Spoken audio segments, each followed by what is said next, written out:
Hello friends and welcome to my channel.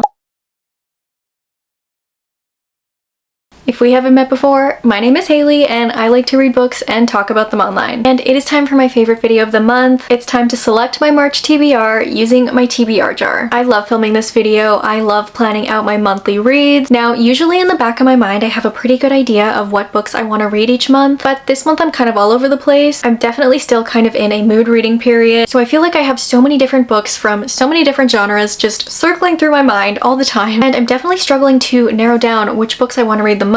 So I feel like we're doing this TBR jar video at the perfect time, and we are putting it in the hands of the jar. We are leaving it up to fate to see what I'm going to be reading. There are a couple of new releases coming out in March that I do really want to read, so I do have those two books in the back of my mind, and I'm really hoping we will pull some prompts that can work, but I will be reading those new releases either way. So I'm thinking for this month's TBR we will pull either 6 or 7 prompts, so we'll see how I'm feeling by the end of it, how thick the books are, especially when I'm in such a mood reading mood. I don't want to overdo it and put too many on the TBR just so I have some room to mood read. So with all that being said, I think we should just get into it and start pulling these prompts. So prompt number 1.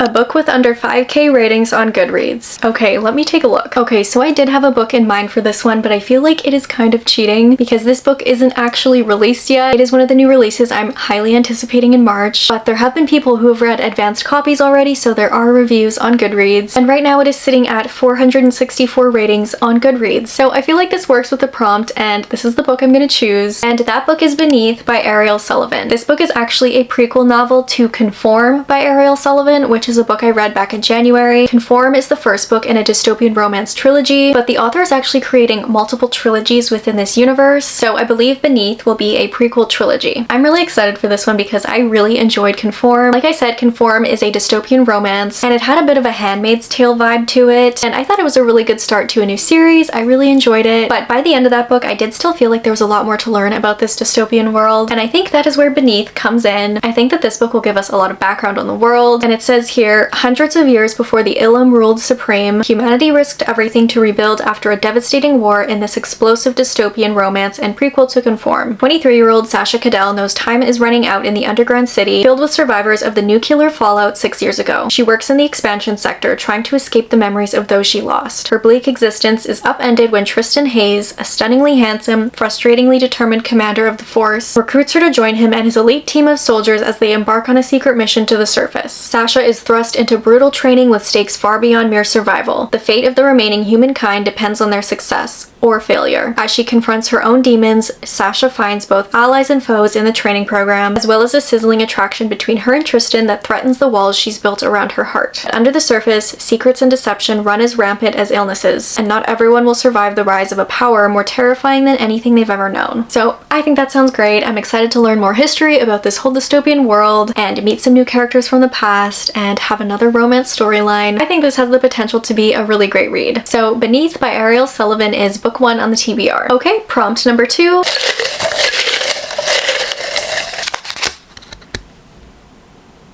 Title longer than 5 words. Okay, let me take a look through my TBR list in my phone. In my notes app, I have a TBR page where I just write down every single book that I think of that I want to read. So let me see what I can find. Okay, I actually have 2 options for this one. I have the physical copy of one of these books and the other I don't, so I will start with the one that I do own. It is Alone with You in the Ether by Olive E. Blake. This is a 6-word title, so this one fits perfectly, and I just recently picked this book up. I have never read anything by Olive E. Blake, but I really want to, and I thought this would be a good place to start. It is a really short one. I believe this one is a literary fiction contemporary love story, and on the back here it says it explores the nature of love, what it means to be unwell, and how to face the fractures of ourselves and still love as if we're not broken. This sounds like something I would really enjoy right now. I'm having a really great time just exploring more literary fiction books that have a lot of emotional depth, and I feel like this one will. So this is a great option. And the second option is The Lies That Summon the Night by Tessonia Odette. This one is a fairly new release that has very much piqued my interest. This one says, lies, beauty, and seduction mingle in the first book book of an enthralling romantasy series where making art is considered a sin, and the shadows born from it aren't the only danger to the creators. That alone sounds so intriguing to me. Art being a sin is just a crazy concept, and I really want to read that. I have seen some really good reviews for this book. Right now it's sitting at a 4.27 on Goodreads, which is really great. This is actually a tough one because I do really want to read both of these books, and I'm also a very indecisive person, so this one is a challenge, but I think I'm going to go with The Lies That Summon the Night. That whole concept of art being a sin just has me so incredibly intrigued, and I really want to read it and see what that story's all about. So book number 2 is going to be The Lies That Summon the Night. Prompt number 3.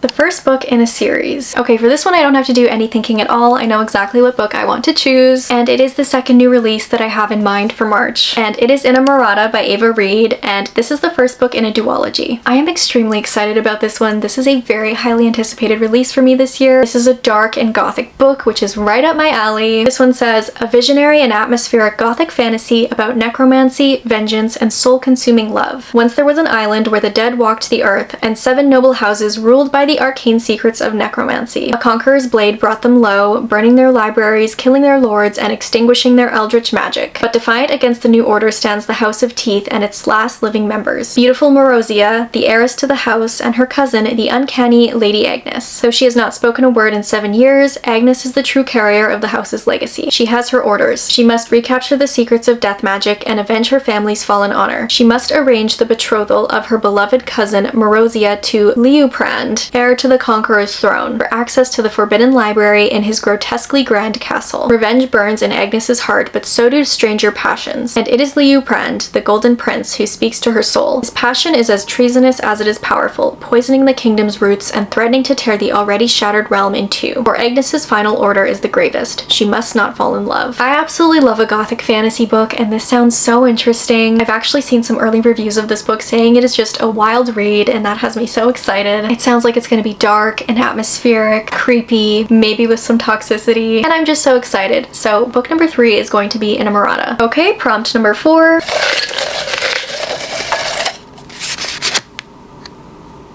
A book with people on the cover. Okay, I'm very excited about this one. I actually do have a book in mind for this that I have really been wanting to read for some time now, and it is My Friends by Fredrik Backman. I have never read anything by Fredrik Backman before, but I have really been wanting to. I have seen such praise for his writing online and his ability to write all kinds of different characters that feel very real and genuine. So this is obviously a literary fiction book, and I believe we are following an 18-year-old girl, and I think her whole life she has been fascinated by a painting, and she ends up going on a journey to learn more about this painting, discover where it's from. It does say here that our main character embarks on a surprise-filled cross-country journey to discover how the painting came to be and to decide what to do with it. The closer she gets to the painting's birthplace, the more anxious she becomes about what she'll find. Louise's complicated life is proof that happy endings are sometimes possible, but they don't always take the form we expect them to. Fredrik Backman's signature charm, humor, and attention to the poignant details of everyday life are on full display in this funny, moving novel. His most heartfelt and personal tale yet, My Friends, is a stunning testament to the transformative, timeless power of art and friendship. This sounds like it's going to be so good and a really moving and powerful story. I think it will also be emotional, but I have just seen so many wonderful reviews for this book online. That is what put it on my radar, and now that I'm really getting into the literary fiction genre, this one has been at the top of my list, so I am extremely excited to pick this book up and finally read something by Fredrik Backman. So My Friends is book number 4 on the TBR. Prompt number 5.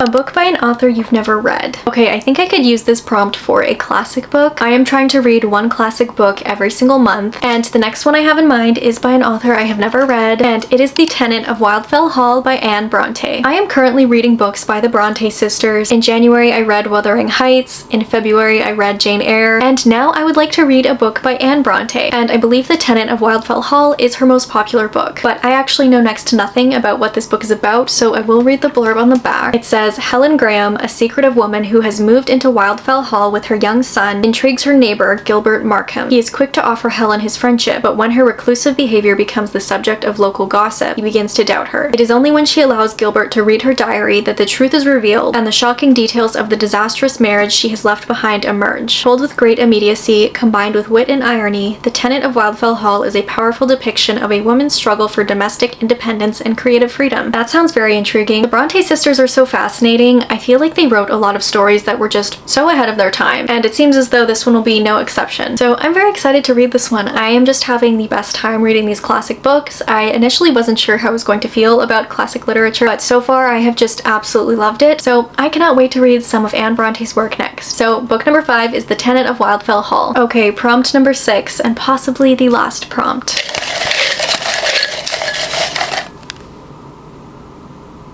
A book in a genre you rarely read. Okay, I think I know what I want to pick for this one. I recently added this book to my physical TBR, and this is a genre I really want to read more of, and it is The Nightingale by Kristen Hanna. This is a historical fiction, which is a genre I don't really read much of, but I really do want to read more historical fiction books, and I feel like this is a great place to start. I know Kristen Hanna writes a wide variety of historical fiction books, but this one is very popular, and I actually think it's being turned into a movie as well, so that is exciting. Oh yeah, right here it literally says, soon to be a major motion picture. All I know about this one is that it is set during World War II, and we are following two sisters. On the back it says, with courage, grace, and powerful insight, best-selling author Kristen Hanna captures the epic panorama of World War II and illuminates an intimate part of history seldom seen, the Women's War. The Nightingale tells stories of two sisters, separated by years and experience, by ideals, passion, and circumstance, each embarking on her own dangerous path towards survival, love, and freedom in German-occupied, war-torn France. A heartbreakingly beautiful novel that celebrates the resilience of the human spirit and the durability of women. It is a novel for everyone, a novel for a lifetime. This sounds really good, and I know it is going to be extremely emotional, but I do love an emotional story. I really haven't thought much about this specific time period since I was in high school when we learned about this in the curriculum, but I really do want to continue reading about these time periods, learning more about it, and I do feel like a novel like this is a great way to do that, so I definitely want to start reading more historical fiction, and like I said, I feel like this is the perfect place to start, and I'm extremely excited. So book number 6 is The Nightingale. Okay, let's pick one more prompt just for fun and hope that I can still get through them all and that I am in the mood to read all of them in March.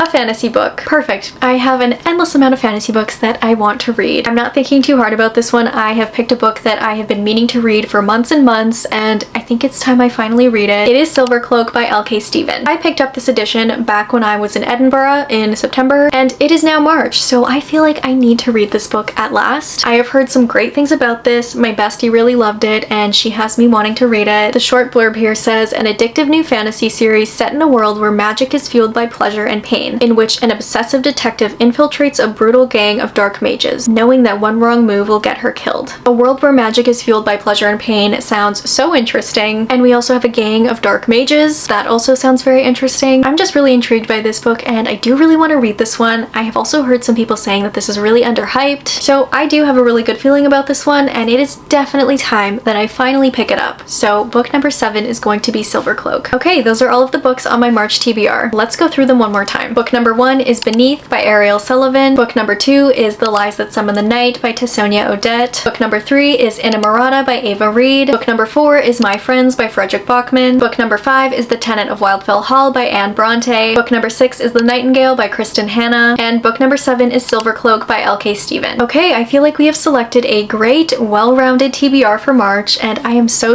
excited. I really love incorporating so many different genres into my monthly TBRs now. I'm having the best time doing that, and I'm just so excited about this lineup, if you couldn't tell. I feel like I will be in the mood to read all of these books in March. Fingers crossed, but I do have a good feeling about all of them. They have all been in my mind for quite some time, so I think I'm gonna love them all, and I think I'm gonna have a really great reading month. That brings us to the end of today's video. Thank you for spending some time with me while I selected my March TBR. If you've made it to this point in the video, let me know down in the comments, what are you most excited to read in March? Once again, thank you so much for watching. I hope you enjoyed this video, and I will see you guys in the next one. Bye!